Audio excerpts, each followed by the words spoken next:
Another top veteran UFA is off the market. Phil Kessel's heading to Vegas. We'll discuss the contract and what it means for the team coming up next. So welcome back to another video here at Top Shelf Hockey. As I mentioned, we have some more news on the UFA front. Late last evening, we found out that Phil Kessel has finally signed a new contract, and he's going from the desert to the desert. He's leaving Arizona as a UFA, which isn't a huge surprise, and going to the Vegas Golden Knights on a one-year contract valued at $1.5 million. It's only a one-year deal. There's no risk here. This is, to me, pretty well a win-win situation. A veteran guy who can still produce. Certainly had a good year last year. From a playmaking standpoint, didn't score a ton of goals. Goal totals were down, but typically he can be banked on for a good 20 goals or more. Certainly had a few seasons in the past when he was younger, when he put up much more than 20. But, even 2 years ago, he was a 20-goal scorer. But the last year's Arizona Coyotes team was a not very good team. They did struggle to score a lot, and he still managed to put up well over 40 assists.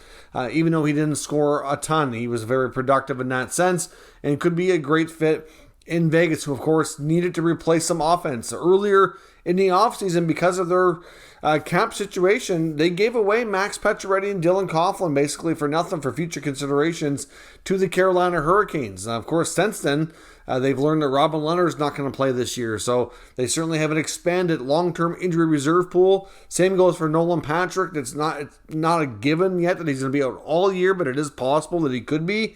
And of course, they're likely starting the season without Laurent Brossoit as well, who was their number 2 goalie last year. So Logan Thompson's going to be likely be their starting goaltender. And we could see a guy like Michael Hutchinson be the backup. That's going to be not a great situation for them in goal. But right now, the latest reports indicate that they may not go out and find another veteran to add to the mix. At least that's not the plan, to make a big splash here at the moment. But for Phil Kessel, like I said, he can play in your top 6. Might even play in the top lines. Hard to say. I know I've seen some say maybe a top line of Jack Eichel, Mark Stone, and Phil Kessel would be interesting. And it would be. It could work, but they're all right-hand shots. That may not be the most ideal scenario. You could maybe put Kessel on the second line, for example. You still have your other top 6 wingers are likely going to be Jonathan Marchessault, possibly Riley Smith, and then of course you got William Karlsson, who could be a number 2 center, maybe Chandler Stevenson. So there's some other options there. You could kind of rejig those lines. Maybe you put Marchessault on the left, he can play his off wing.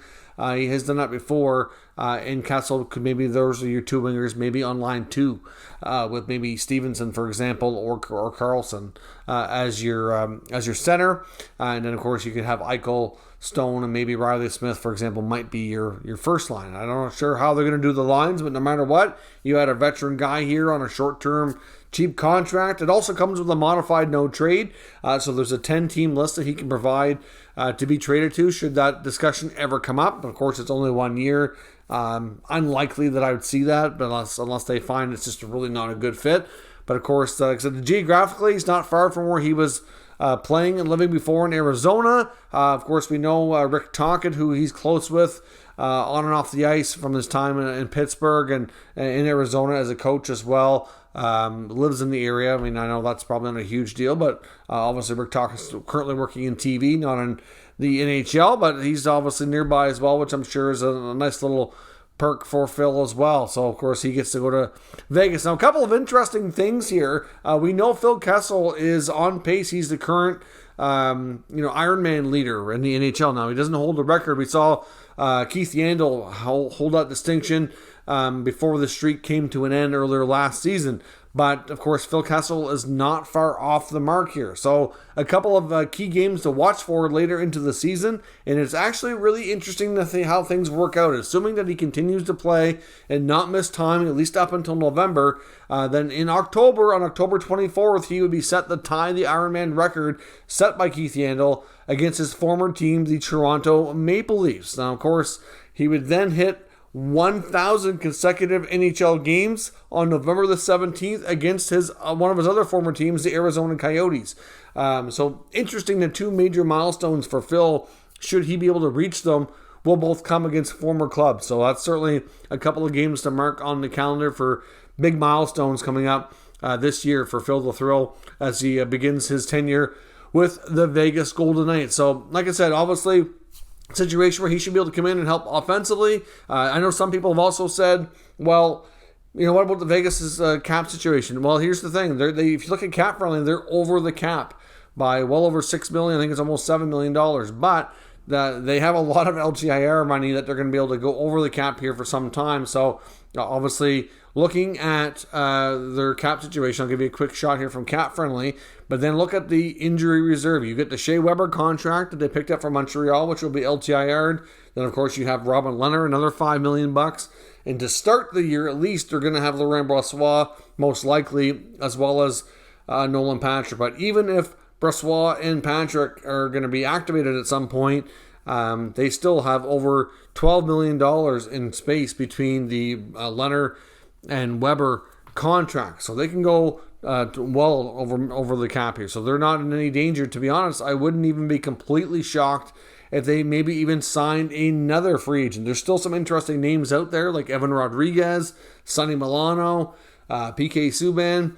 They do have to sign Nicholas Hague. He is an unsigned player for them as well. And they don't, cap friendly doesn't show Logan Thompson being on the active roster because they had Brossoit and Lehner as the main goalies. But of course, he'll have to be brought up. But his cap hit's only $762,000, I think it is.